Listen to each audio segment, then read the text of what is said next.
Book 2, welcome to Jackie's Literary Corner. I am Jackie, and it's time for a bookish update.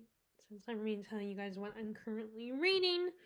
So I was off last week for 5 days in a row, which was surprising. In fact, yesterday was the first day I was back at work again, although I'm still going to be off for a while. So I only worked 1 day this past week, and now I'm going to be off again for several days. I mean, I'm assuming when I get back, I'll probably be on the schedule a lot. But I didn't mind having the days off because, one, I have a cold. I still have it, unfortunately, but it's giving me time to get over it a little bit, get better. This is the first time I think I've had 2 colds in a row, because a couple of weeks ago I had one, and then I got over it, and then all of a sudden I have another one, and it might be, because my mom also got sick recently. I think I don't know if she's still sick. I think she's a lot better, but she might still. And we live together. I live with my parents, so we could potentially spread germs. So my mom might, I think my mom was worried that she might have given me her cold, but I'm not as sick as she was. I think, unfortunately, but still was, I'm still glad that I had the time off and several days in a row, so I was able to get through 2 books. So I finished The Pursuit of Love by Nancy Mitford. I liked it. I enjoyed it. I am somewhat curious about the in a cold climate, which is the second book, and then there's a third one. I gotta admit though, I was a little disappointed in the fact that our narrator it's not her story. She's telling the story of her cousin, and we don't see her own love story play out, because it's a romance. Again, it's called The Pursuit of Love, and she's observing her cousins. Her parents kind of abandoned her. They have scandalous reputations, so she's sent to live with one of her aunts. And then during a few times a year, she goes to live with her other aunt, who has her 3 children. I think it's 3, and she has 2 daughters. Wait, she might only have 2. Yeah, she has 2 daughters. So her cousins, and we see them trying to get their mom trying to get them married. And, that whole process of coming out into society and everything. And one of them does, and we see one of them getting married. And then the other one, who the story is about, we see her going through 3 different guys. Her story was interesting, but I kind of wanted to know about our narrator and what her story. And it actually reminded me of Mansfield Park a little bit, the premise and the setup. And both characters, both Fanny Price and this character, whose name is also Fanny, have similar personalities.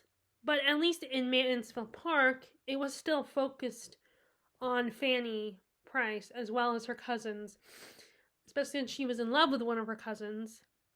And we see her own love story and how she, while in this one, yes, where it's all about her observing her cousins. But we don't really get to see this Fanny's story. We find out later, the author Nancy Mitford is like, oh, by the way, you want to know what happened to Fanny? She came out with her cousin, they went to London together, and she met someone and got married. And then we don't really get to see the development of that marriage.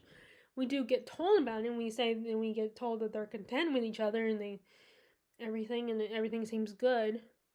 So, I don't know what the In a Cold Climate is about. Maybe that kind of touches on Fanny and Alfred's marriage a little bit more. I do believe In the Cold Climate, or in the other one, because there's 3 books, there's a trilogy.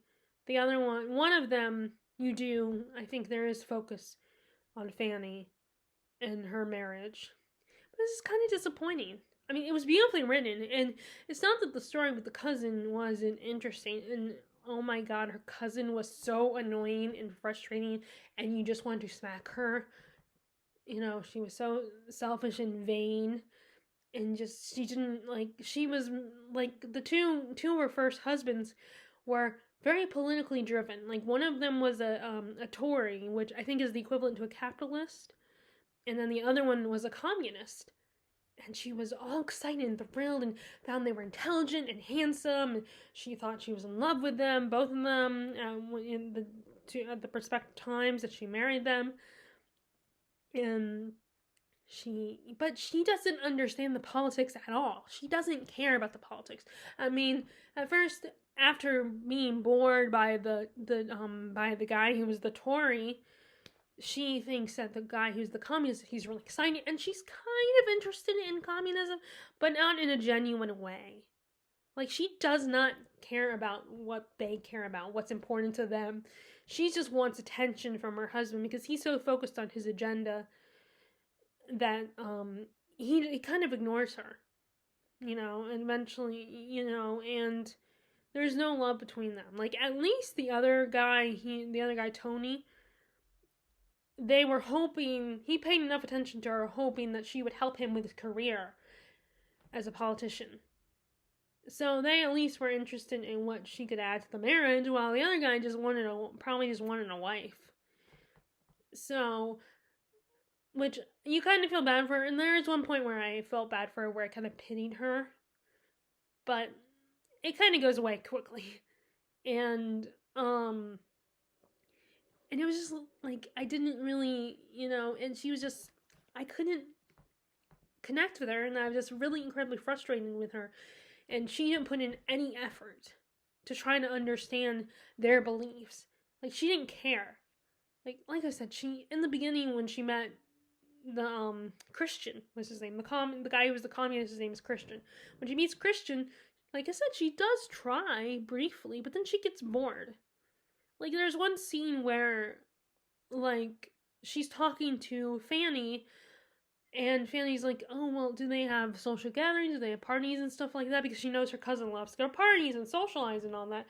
And she's like, well, their parties are kind of different, and, and they don't really, the whole, like, wearing satin and silk doesn't really fit in with their parties, so I have to wear cotton and wool all the time, and it's like, I don't think you understand how that makes you look if you come to a communist party in satin silk. Considering their ideal, I feel like satin, like, she doesn't understand that. And it just really frustrated me, and she annoyed me, and I know I'm not the only one.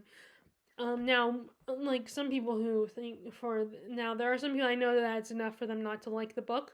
For me, I still like the book. I still thought it was an engaging story, even though those things that I'm complaining about. That's why it's only 3 stars, because I liked it, but I didn't absolutely love it either.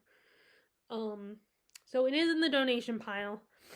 I might at some point buy from, like, thrift books or somewhere, or if I see it at Givens or the Black Castle books, I might, if I see the other book, I might buy it. But I'm glad I tried Nancy Mitford. And like I said, I'm not totally against not buying anything. I didn't have a problem with the book. It's just like But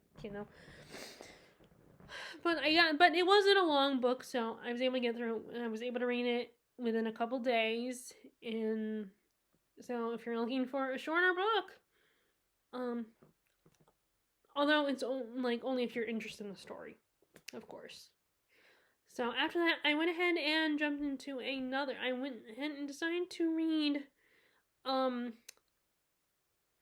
was it? Which I just finished. Blood Air. I don't know. I cannot pronounce the author's name. But it's kind of, it definitely has some Anastasia inspirations. Like, the main character's name is Anastasia, or I don't know. I mean, like I said, I would have to hear it, so I have to listen to an audiobook to find how to pronounce the name. But she goes by Anna, and she and there's a con man character that helps her, that gets back her kingdom, because she's lost her kingdom. She's been kicked out because she has a power that they're afraid of, and they are like, oh no, she's dangerous, she needs to go. and she had to run away to escape because they were going to kill her. And the guy she finds out that her father was murdered, so she tries to figure out, her goal is to find this alchemist who she saw poison her father, and she needs help from this con man, this criminal, Ransom Quicktongue, who's very familiar with the criminal world and might know the alchemist. So she goes to him, and he does remind me. I could see where maybe the inspiration for Dimitri, or him being inspired, the creation of him being inspired by Dimitri. Like, although Dimitri is toned down, of course, because that's a kid's movie, so they couldn't have him be a radical criminal. Unlike in this book, which this guy has killed people, and he was hired to assassinate someone, and that's how he ended up in prison, because he was betrayed. So I can see where maybe they got some inspiration from the Anastasia story, whether it's the more so probably the animated one than the real story. I mean, there's probably, well, I shouldn't say that. I should say, like, inspiration from the animated and from the real history of Anastasia. And there's, I do like the magic system, though, where each person, there are people with powers that are gifted with a special affinity. I thought that was really, I think that's really cool, that whole concept. And I also, and actually kind of made me think a little bit of, I just read earlier this month, I've finished reading An Echo of Things to Come, which is the sequel to The Shadow of What Was Lost, which kind of also deals with similar themes of when you don't understand something, it makes you afraid, so you try to suppress it or try to get rid of it, or you see it as a threat because you don't understand and you're afraid of it because it's something that you can't explain. I feel like, which a lot of fantasy stories, I think, explore this theme of reacting in fear to something, that some kind of power that you just cannot explain, you can't understand it. And being, like, thinking if you suppress it or destroy it or enslave it, then that will protect you. You see that a lot. And also is another one that, where you're dealing with people, certain people think they're in the right here, and there's no, but then you're like, are they really in the right? And that's what makes the antagonists in this book a lot more scary, is because they do believe they are the heroes. They see themselves as the good guys. They genuinely believe it. And they probably don't understand why the hero or the heroine, in this case, the heroine, Anna, is against them when she is, she should be on their side. And they just don't understand. So they see her as a threat to what they want. They're like, oh no, you gotta go away because you don't understand us. You don't see our side of things. And unless we can persuade you, well then we gotta get rid of you. And I think they're kind of going there a little bit also in like Kaney's trilogy, where it's exploring a similar idea of where these people believe they are in the right, and they're trying to persuade the heroes or the heroine, like, you should be on our side. We're doing the right. How could you not see that? How do you not see that we are the good guys? And I think a lot more fantasy stories are dealing with that a lot more. Like, there was a time where we had a clear-cut idea of who was good and who was bad. But now, not so clear anymore. It's a little fuzzy. Like, there's a little blurred lines. And I just noticed something, that a lot of fantasy authors, if they have a medieval setting with knights and stuff, they use white cloaks a lot. They use the term white cloaks. Like, in Song of Ice and Fire, in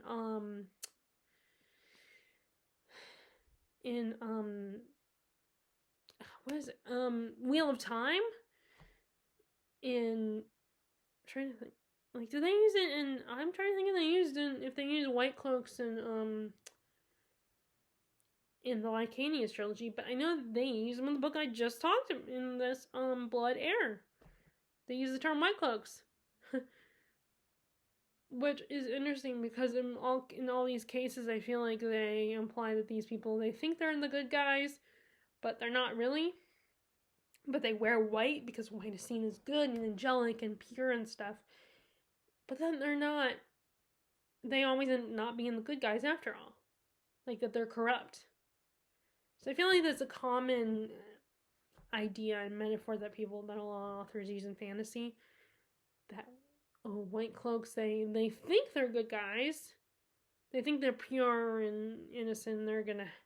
And they're helping, and they're the heroes. But just because they wear white does not mean that they're the good guys. And it kind of also ties into the whole idea of they have stories where a character is all in white. Like President Snow from the Hunger Games. I think there's a time where he wears a white suit and he likes white roses and everything. But he's the bad guy. He's the villain. He's he's the antagonist, and so yeah, I thought that was I always find that when like they kind of twist the symbolism and how they make it seem like it means this. I mean, people originally thought this represented this, but now we realize. But now people are using it, exploiting this symbolism, and it's no longer that meaning.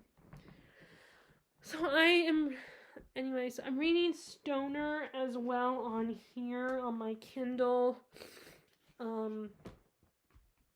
I'm slowly reading it because, if I'm reading it, I read it in bed and then I end up being really tired, so I end up falling asleep and want to try to stop it at a good stopping point, like a page break or something, or the new chapter. So I'm slowly reading it.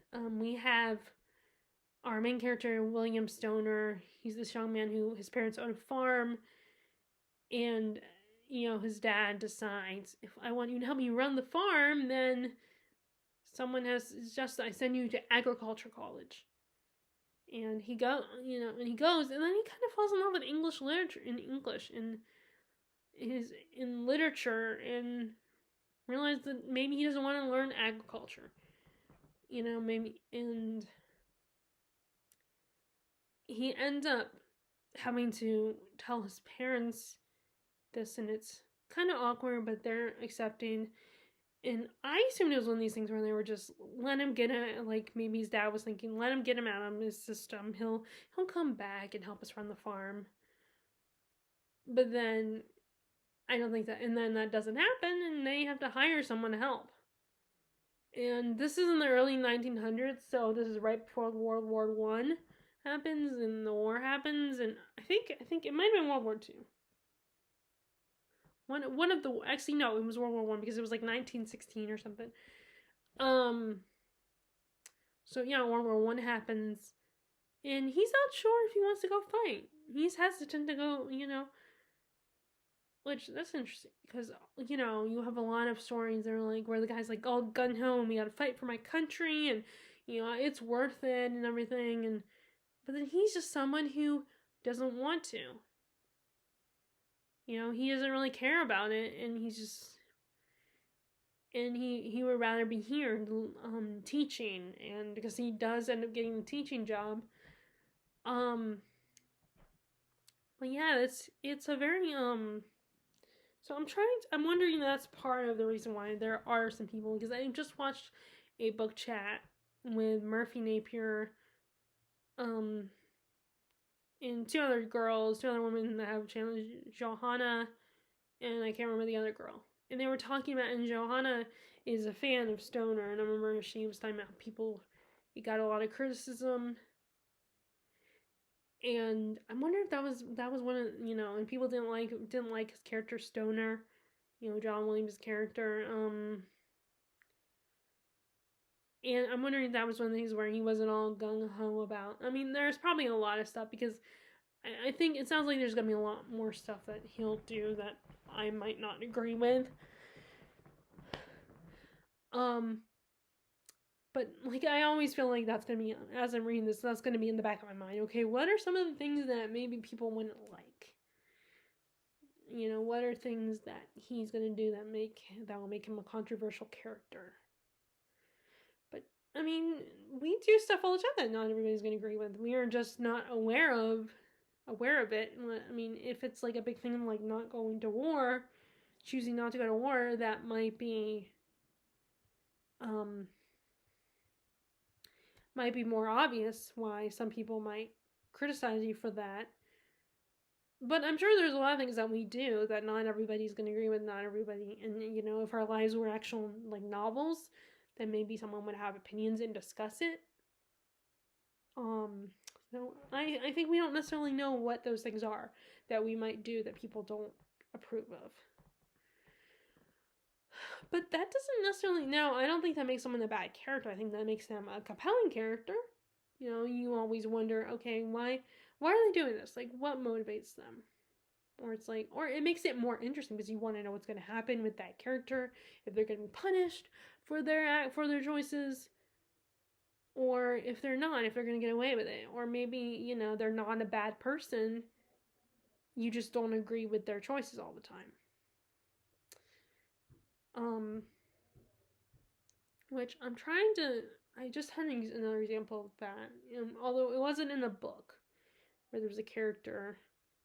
Like I was just thinking of, but now I don't remember what it was. But anyway, so yeah, I'm reading that.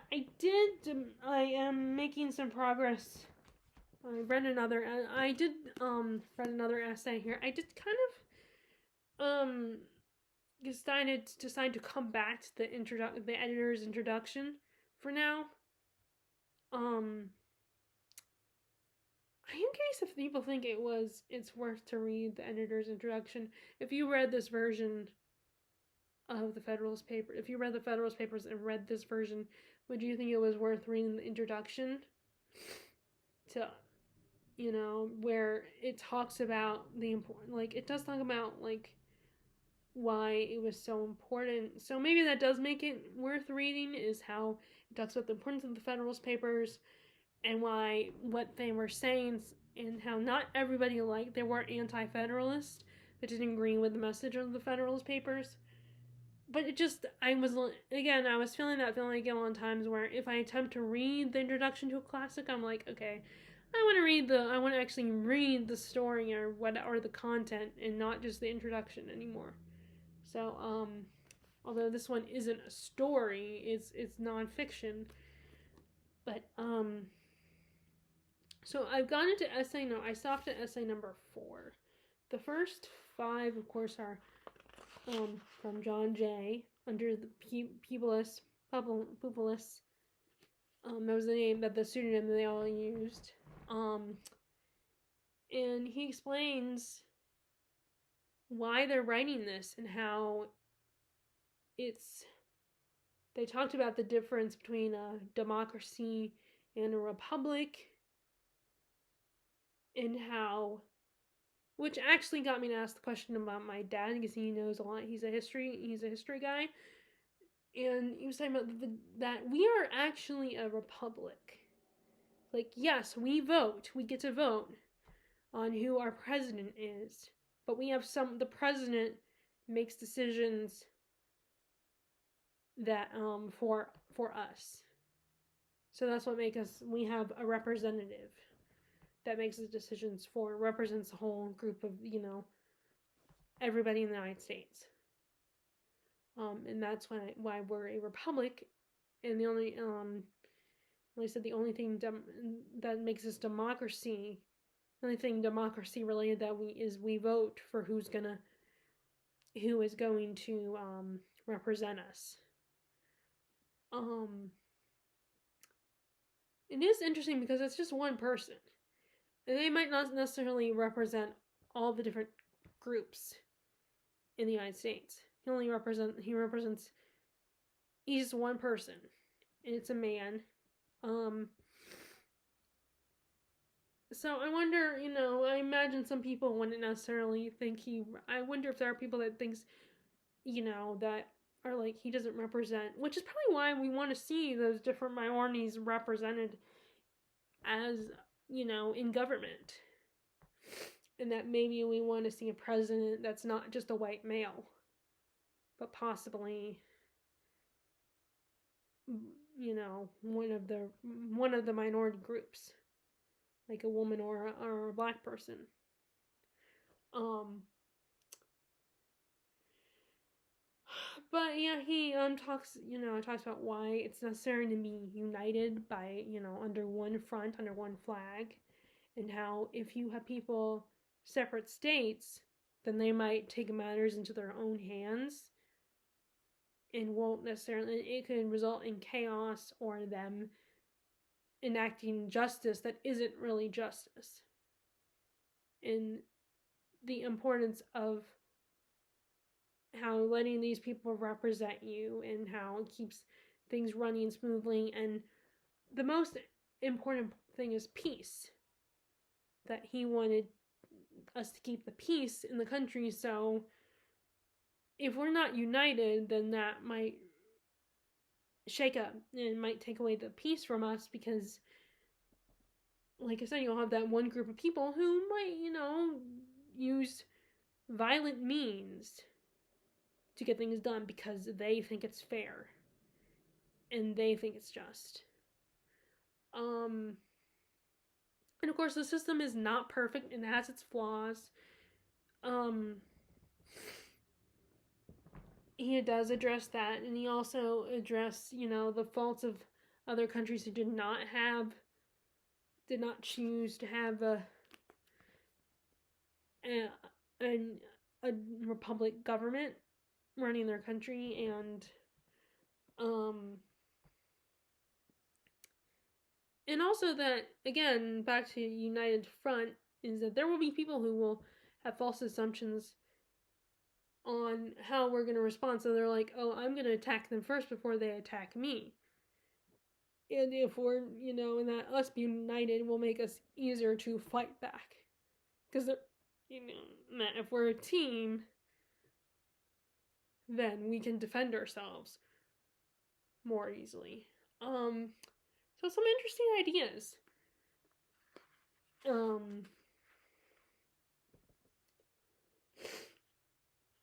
And I did look to see, and one thing I noticed is that Hamilton's essays are just a little bit longer than John Jay's or Madison. Although I don't know, James Madison, I don't know at all, but I know that, like I said, Hamilton's essays feel like they're just a little bit longer, and I feel like the impression I get about Hamilton from what I know about him so far is he liked to talk and get his point across. But yeah, I'm definitely glad I'm reading this. I'm liking it so far, but I also like history, and it's kind of cool to learn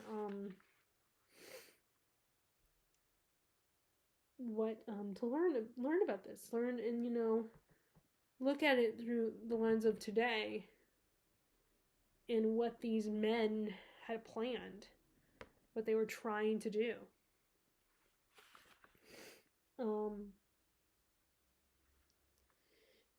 And I'm trying to annotate it, but it's hard when I'm writing in the margin. It's very hard to write neatly when I'm writing the margin, especially if I try to write like here in this section.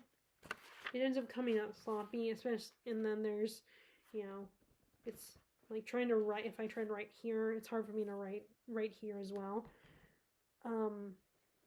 So that's one of the other reasons why I don't annotate, because it's hard to, write in the book, in the margins of the book. So I'm taking my time with it, with each of these essays, and not reading them all like a bunch in one go, because I think that can potentially ruin it. It was also kind of fun, entertaining to look at, because I was curious for people that give this a negative review, like 1 or 2 stars, like why they give it that. And I think it's, some people are saying, oh, it's not a fun read. See, I don't like, they're amusing, and I don't know if I should take them seriously or not, because, like, I think you should know that if this is the Federalist Papers, then it's not going to be necessarily fun for everybody. It's more of a academic, and only if you want to. I feel like it's if you want to learn about the Federalist Papers and read the essay, the Federalist Papers, then yeah, you're gonna then. It's not meant to. It's not a story. It's not necessarily not meant to entertain you. Unless you, like me, like history and are interested in learning about the what the Federalist Papers were.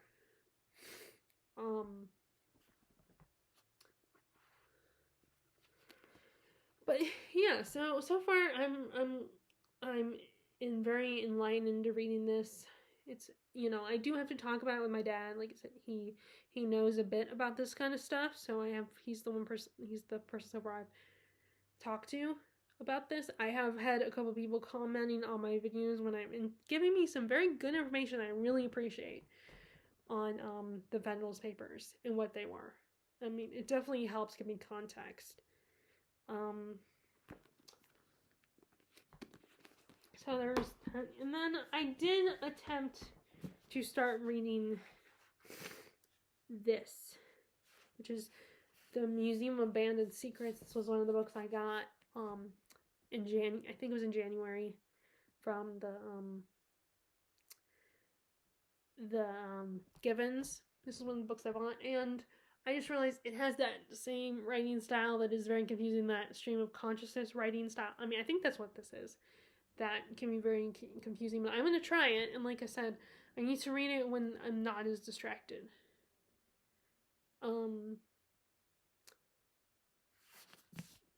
But it's like this woman this journalist is learning about, is looking at these pictures of these particular women and trying to understand them, and she's talking about them and what they are and what's in the pictures and what they could mean. There's a little bit of a second person thing going on, I think, with this. But I definitely need to read it. Like I said, it's one of these books where I feel like I need to read when I'm not as distracted. But anyway, so there's that. I'm reading that as well. So I don't have a lot more to say. I might pick up Ship of Magic again soon, and I also thought about Confederacy of Dunces. And there's a few others that I keep thinking about picking up as well. Yeah, but this always seems to happen where, like, I'll have these periods where I'm like, I am excited to read a book. A new book purchase or something. But then I'm like, oh, let me get these books read first, and then I'll come to that one. Or there's just a book that all of a sudden I'm inspired to read, but like I said, I'm in the middle of another book. I want to finish it because I don't want this to be... There's a lot of books that I've started that I've, put away for now and will come back to later. And so I want to get the current book I'm reading finished before I jump into a new one. And I just end up having so many books that I want to choose to read that it's like I feel a little overwhelmed and can't decide. So far I'm doing okay. Like I said, I got through 2 books. And also I still try to make sure I am trying to make sure I read several new books before I do a reread or before I buy another book. It's going okay. I mean, I'm not actively doing it. I'm just, that is in the back of my mind to do that, to like make sure I read like 2 or 3 books first. But anyway, I'm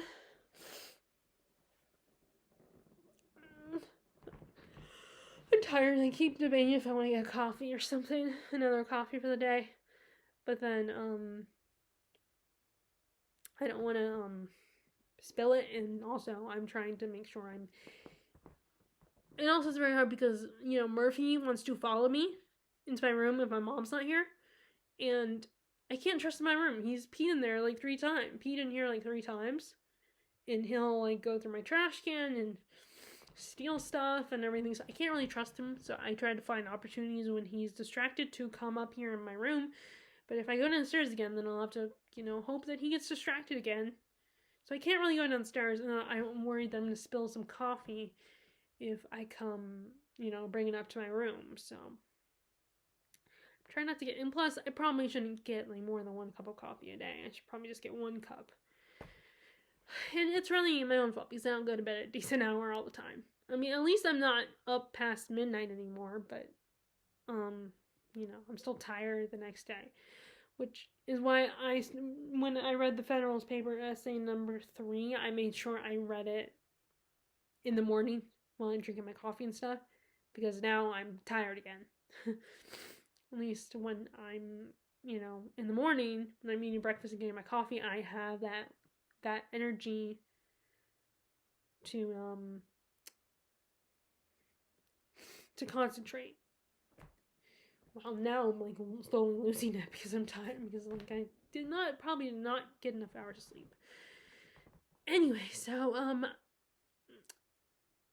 I hope I can settle on a book, because like I said, I'm not going through and I wouldn't say I'm going through a slump. I'm just going through I'm going through another period where I'm like, which one do I want to read? So it's not a slump where I'm not enjoying anything I'm reading. It's just not being able to decide what I want to read, what my focus should be. So if you guys like this video, please give it a thumbs up. Click subscribe if you haven't already. Click the bell notification button below if you want to be notified about my latest videos. I hope you are enjoying whatever it is you're reading, and I will talk to you all later. Alright, bye!